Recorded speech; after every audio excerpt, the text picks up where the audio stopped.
And tonight, they're saying you are being accused of creating a hostile work environment. All right, Attorney Redwine, please tell me what exactly is a hostile work environment?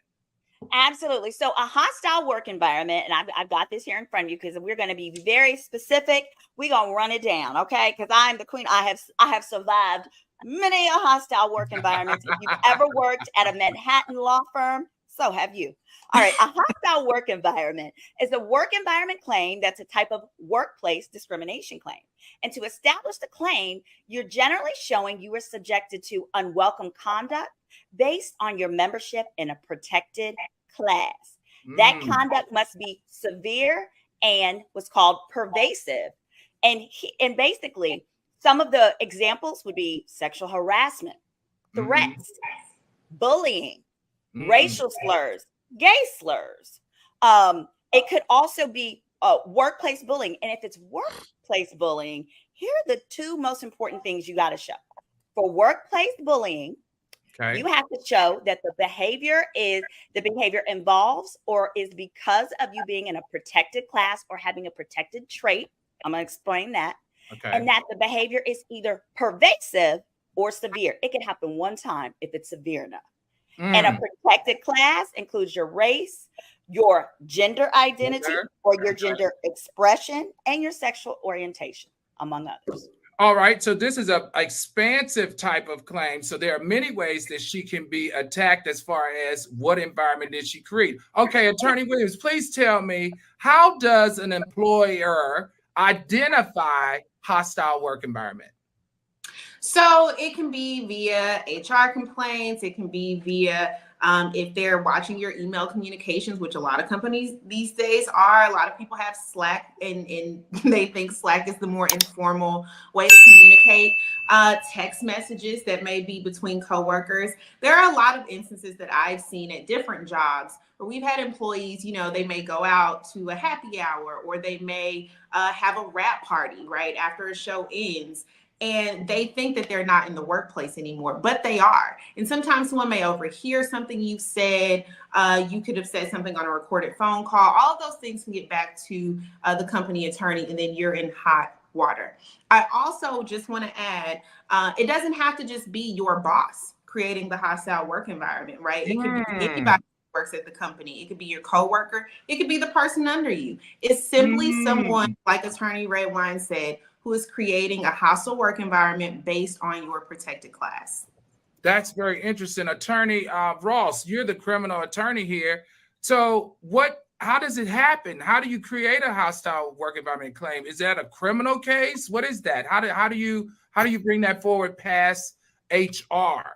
Well, a criminal case in a hostile work environment would be very, very rare.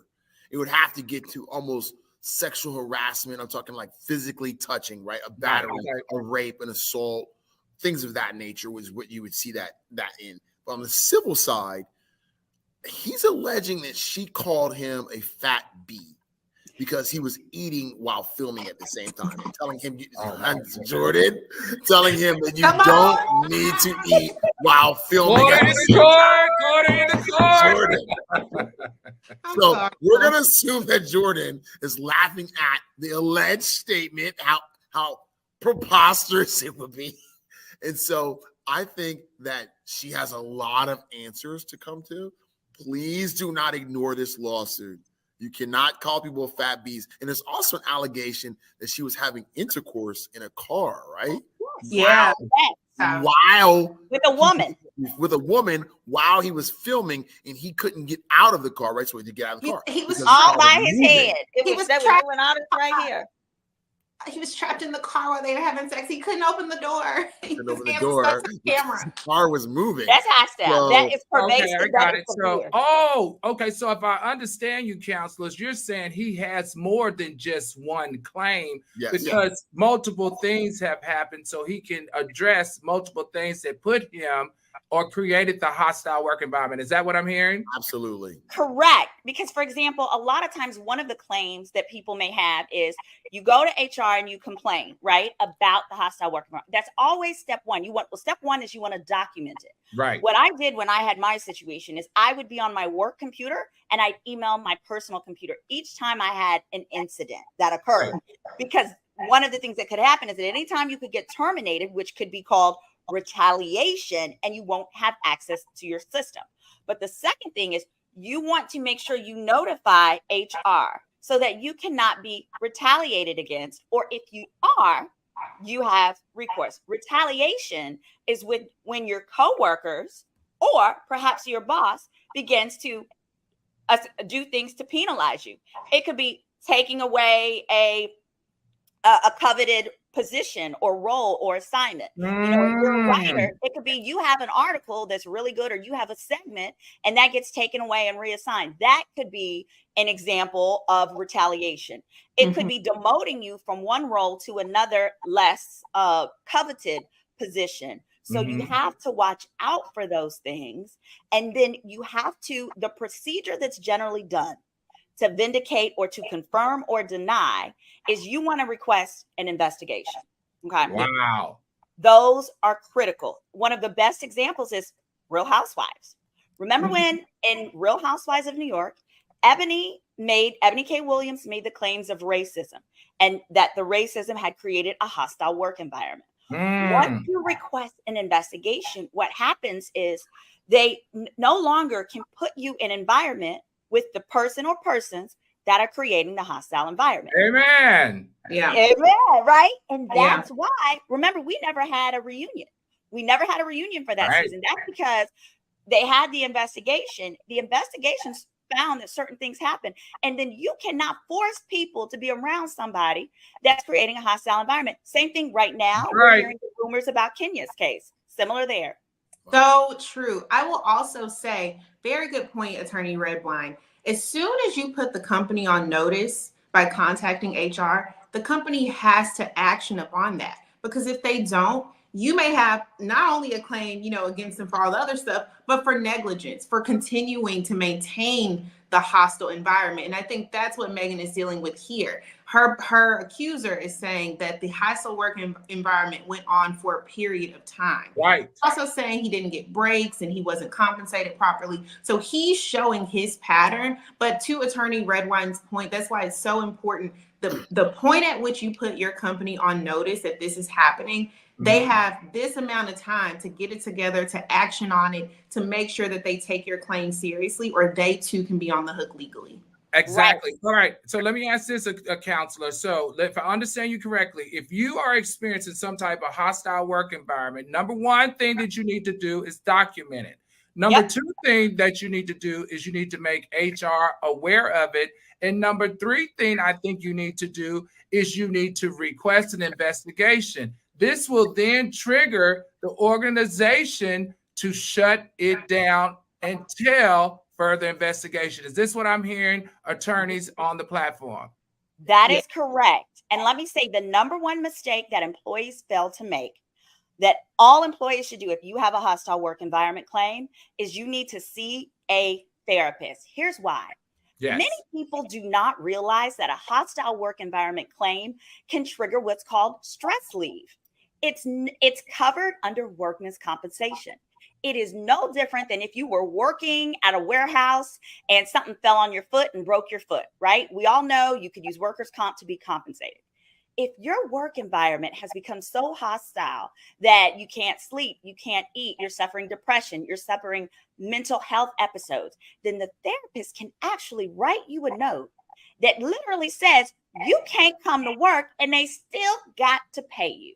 They literally must pay you under the same workers' compensation statute of your state. So that is one way to actually receive reasonable compensation while you are working through that hostile work environment so that you don't have to get up every day in tears.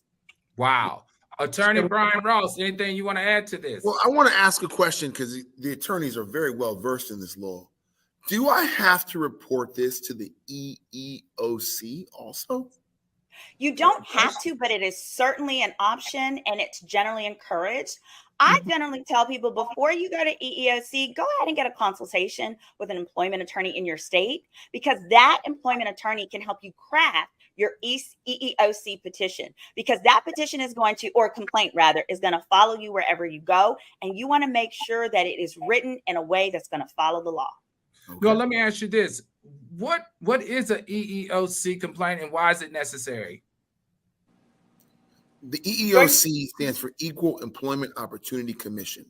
They are state and federally regulated agencies that act as intermediaries, middlemen between the boss and the employee. And when you report any of this, racial, sexual, however have you, to the EEOC does you a huge favor and conducts its own investigation. Conducting its own investigation, it can issue a report. In some states, you're required to report it to the EEOC before you can file a lawsuit to try to get money damages. So an EEOC report's an important step. I just didn't know if you had to do it in this type of environment, such as Megan Thee Stallion's cameraman. So, all right, Attorney Jordan, now you work at a huge streaming network or a huge studio. What do you do in those environments when you have so many different projects? You got different projects, different shows that are going on. How do you navigate a hostile work environment in those spaces?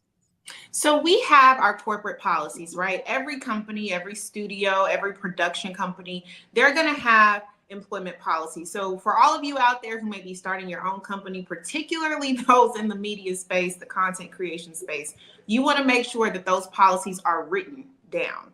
That's very important, right? So you want to make sure there's a code of conduct.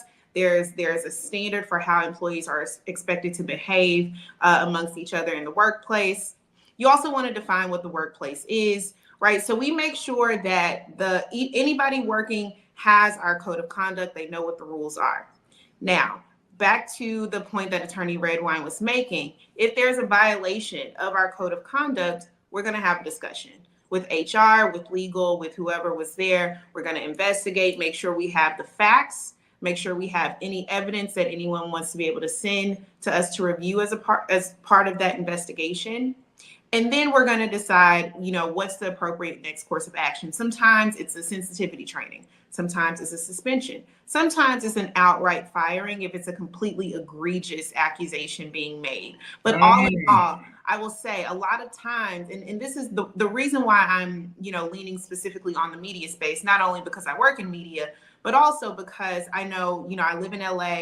A lot of times we think of these networking events and these parties and being on set as not being at work. That is 100% the workplace. When you are on a Zoom with your coworkers, you are in the workplace. So it's very important to be mindful, even when it feels informal, that you still are operating under your company's code of conduct. All right. That sounds like anybody else want to add anything as relate to Megan Thee Stallion? Yes. And I want to say, if anyone, I see a lot of people in the comments who have gone through something like this. Somebody said HR is not your friend. You were right. Before you go to HR, you make sure you have every piece of evidence that you need, because chances are they're going to start. The likelihood is, even though it's illegal, you may begin to see forms of retaliation. But most importantly, I want you to know this. A good employment lawyer will not ask you for money up front. They're going to take your claim on contingency fee basis. That means they get paid if they recover for you. Think of Cassie. Cassie's lawyer against Diddy was an employment lawyer that took her case on contingency. So if you find an employment lawyer that's like, oh, I'm going to charge you hourly, run, because they have no incentive to settle and resolve your case. All right, Attorney. Thank you, counselors. This is a good show tonight. All right, everyone. This is the part of the show where we get to all of your questions. Please drop down in the comment section and ask the questions that you would like for me and the attorneys to address. Don't forget to throw those blue hearts in the chat if you heard something out of Attorney Jordan Williams' mouth that really helped you out. Please don't forget the red wine glasses for Attorney Symone Redwine. And the briefcase is back in business with attorney Brian Ross. And last but not least, don't forget to throw those fax machines in the chat if you're here learning something that you can apply at your everyday life. All right. Also, be sure to hit that like button, hit that subscribe button. If you're already subscribed, be sure to hit that share button. And we're going to move to that part of the show where we answer your questions. First off, donation. Thank you so much for the donation. We really appreciate you. Shamika Clark, thank you for the donation. Funky the Real. All right, The Wiley Show. Thank you so much. Baby L got the last laugh and no TGI. This is so good, The Wiley Show. All right, who else we got? Thank you. Thank you. Billy Littles, thank you. Keep your blessed head held high, King. Thank you so much, Billy. The Wiley Show. I'm so glad I got my LLC for my company, The Wiley Show LLC. Thank you again for more money. Pretty Diva 82. Thank you so much. Our question is, can you address the elephant in the room? Yes, I plan to address the elephant in the room tonight. All right, Jared Williams. Happy belated. Thank you for the donation. Woo! Big money, Jared. That comment guy over there, I need to get in that business. Happy belated birthday, Judge Reynolds. I'm happy to show up to court. Y'all all look great tonight. All right, Pretty Diva 82. He's not addressing TGI. That was a ploy. He's answering questions about the topic. Okay, Al is playing. No, I'm not. R. Robertson, Al, you can teach a masterclass on professionalism. Thank you for the donation. Class in dignity. Keep flying high, my brother. Jay Clark, thank you for the super sticker. I really appreciate it. The lovely Lisa. What if the company attorneys, what if the company caused a hostile work environment because of the segment? Well, if the company caused a work, so whether the company caused it or coworkers cause it, the company is responsible for it. And the company's insurance is what could be used to compensate it. And here's what's most important and why an investigation is so valuable.